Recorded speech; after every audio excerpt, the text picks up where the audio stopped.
Today what we're going to do is we're going to look at our writer's notebook again. I know we've been away from it for a little bit of time, but we have in it a collection of wonderful story ideas, and we've worked with how to take some of those ideas and turn them into publishing pieces. Usually we've been working on creating memoirs. Do you remember that?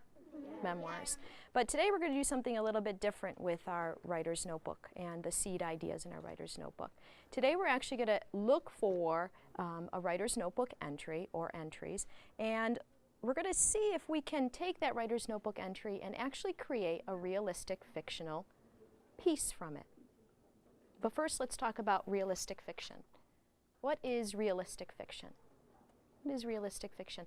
Turn to someone next to you and I want you to have a quick discussion. What is realistic fiction? Hi, this is Quest Elementary School. This is an elementary classroom. It's a multi-age classroom, students in grades 3 and 4. We're considered a blended classroom. We have a number of students who receive regular education as well as students who have an individualized educational plan or 504 plan. But we're a unique group. Many of these kids have been together since kindergarten, so they know each other well, and they know each other well as writers too. Today's lesson, we're going to be working with our writer's notebooks. We've been keeping writer's notebooks since the beginning of the year, and this is something that this particular group of kids, they've kept writer's notebooks since kindergarten actually. And within our writer's notebooks we document important things that happen in our lives, things that we want to remember, and these become the basis for later writing projects. They're considered seed ideas. Today we're going to be working on selecting a writer's notebook entry that stands out and looking at what we can do with that entry in terms of creating a realistic fictional writing piece. And then talking about the elements of realistic fiction. Okay, so let's share out. What did some of you come up with? Joe? The story isn't real, but there's stuff in the story that is real. Like, let's say there's a story that had like a balloon that could talk, and that was the thing that is basically, that's the thing that's not real. But the realistic part is that it could, like, the balloon could pop maybe or something. Okay. Here's what I hear some of you saying. When we take a look at realistic fiction, there is an element of realistic fiction, and if you were stuck for how to define it, what do you notice about the beginning of that word realistic? Real. That's right, real. But the fictional part could be adding on maybe where they lived, or what some of the things that they did, or conversations that they had. So there's a made-up part as well. Now, I mentioned Laura Ingalls, and many of you are familiar with her books. I know Kate loves these books. Who else is familiar with the series? Okay, good, good. How about Beverly Cleary? Oh, I love that. Yeah, okay. Beverly Cleary is another author. Now, her characters are totally made up, but the events in which her characters, or the things that happen to her characters, could they really happen to you or I? Yeah. Yeah. You or I really could have an annoying little sister named Ramona, okay? That really could happen. Some of you already have annoying little brothers and sisters, okay?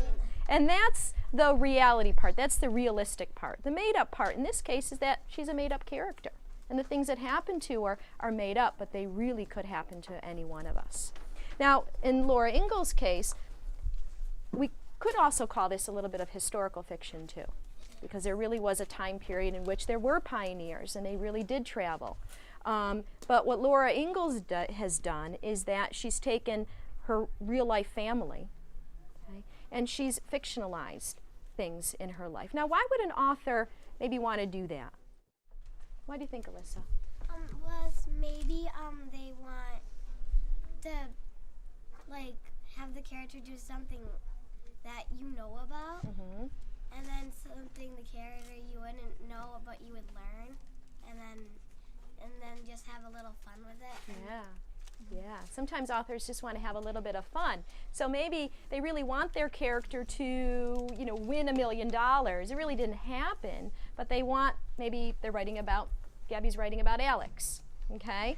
and how Alex is always lucky and Gabby's never lucky. So she wants to kind of build on that idea and write a story about Alex, but have a little fun with it and say, what would happen if Alex won $1 million? What would be some of the things she might be doing? And really create a funny story around it. So authors maybe do it because they want to have a little bit of fun, right? And we want to make it interesting to other people. Just as long as we let them know, right, that it really, some of these things are fictional, I think that's okay. So you guys get the idea, right? You want your stories. Okay, so we're going to build on this seed idea in our writer's notebook, something that really happened to us, and we're going to talk about how we could make it a little bit more interesting or make it funny, but still keep it believable for our audience. Here's what I'm going to have you guys do. Actually, I'm going to have you look through your writer's notebook, and here's what I want you to be thinking. What seed idea or what entry do I have in my writer's notebook that I could have some fun with? It's a great story. It happened from my own life, but I could play around with this and I could actually add some made-up elements, either add a few extra characters or add another type of event or twist on the actual events. And I can actually have some fun with it and maybe create a very believable, realistic, fictional piece from it. So browse through your writer's notebook. Read that entry, please. Aunt Kimmy says, over the 2005 summer after we went to Boston, before we went home, we went on a ferry, an hour-long ride. I think that was really long. Over to my Aunt Kimmy. This group of kids, many of them are used to keeping writer's notebooks. I've inherited them from teachers who themselves kept writer's notebooks and had their students keep writer's notebooks. So that element is very similar to both the primary and the intermediate units of study. What I like about the intermediate units of study is that it's going to allow us more structure in terms of that. And really engaging the kids and teaching them how to take those seed ideas in their writer's notebook and work with them as real-life writers do and take them towards some type of publishing project. So we could have a conversation. See what we're doing? We're trying to have a conversation with each other. We're trying to say, okay, what could she do with that? How could she play around with just that idea and then make it still something that would be believable. Okay? So here's what I'd like you to do. You're going to go off with your partner and you're going to kind of do what you saw Hannah and I do. And we're just going to have a conversation. Now we could have had a longer conversation as well. But what I want you to do is share your entry with your partner. Both of you share your entries. And then talk to each other about your ideas for how to add to that entry to fictionalize it, but fictionalize it in a believable way. Red, orange, green, yellow, and pink. The way I would change it is saying that when I said that I scored a goal and then someone else gave me hearts, I would say that I don't like them. I would say I don't like them, and like he would be like, "Oh, come on, you scored the only goal," and that's what I would do with mine. My New Jersey piece is about when I went to New Jersey over the summer and all the things I went through, like when I went on my the private jet and some of the stuff that I did there. Okay. The thing that I want to base it on is when I was on the pirate jet and I mentioned that they serve breakfast there, and kind of playing with you to over in the stadium area. Like when I bit into my muffin, something shiny was in it, and I spit it out, and I realized it was a diamond. And then I'm doing when I hit my head, and then it's my writing piece is about when I went to Grand Island and I found the wading pool.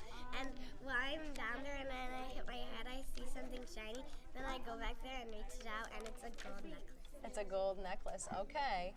So that would be how you're going to fictionalize it. Yeah. Have you talked about how you're going to take it a little bit further besides just finding that item? No. I thought of I was gonna go show like the pilot, and like we were gonna have a long story. Like she's like somebody once went on this plane and they died and they left their diamond necklace here. And then she And it ended up in a muffin? Yeah. When they were making it. Oh, when they were making it. maybe my towel, I guess, because I mentioned that I wrapped myself around a towel. Maybe my towel had like a secret curse on it, and it made me. I don't know.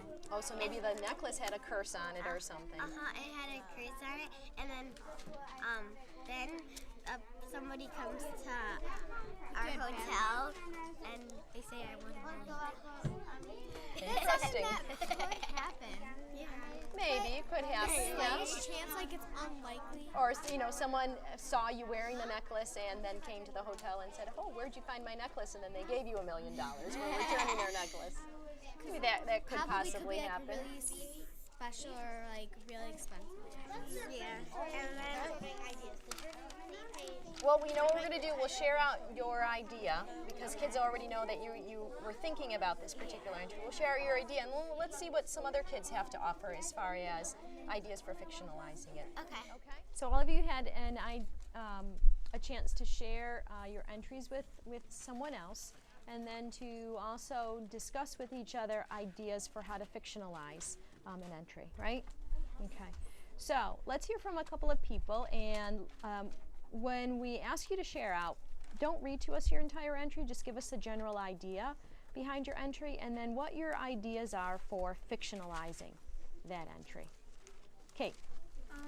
My story is called The Shell Necklace, and I was gonna put, it was like one thing to another, and Miss Al came over to our table and Harry helped me too.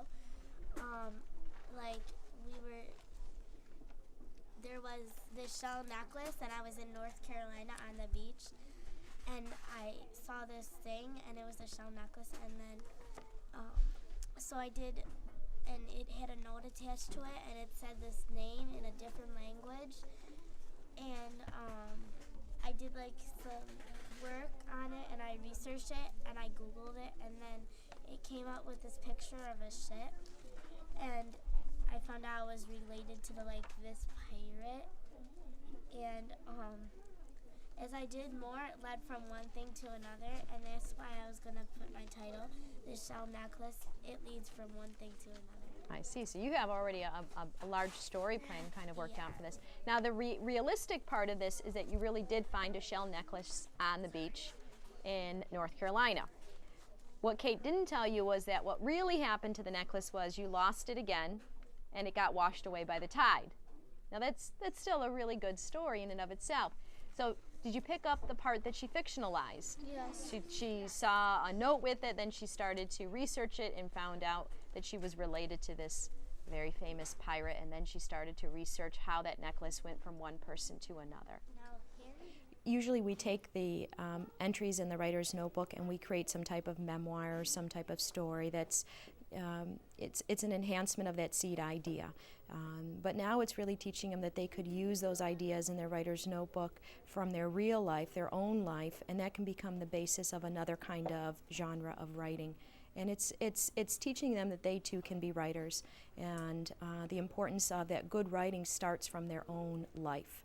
Sometimes kids feel like they have to create this really long, bizarre story of aliens or whatever, and they don't really feel that their own life is worth writing about, and it really is.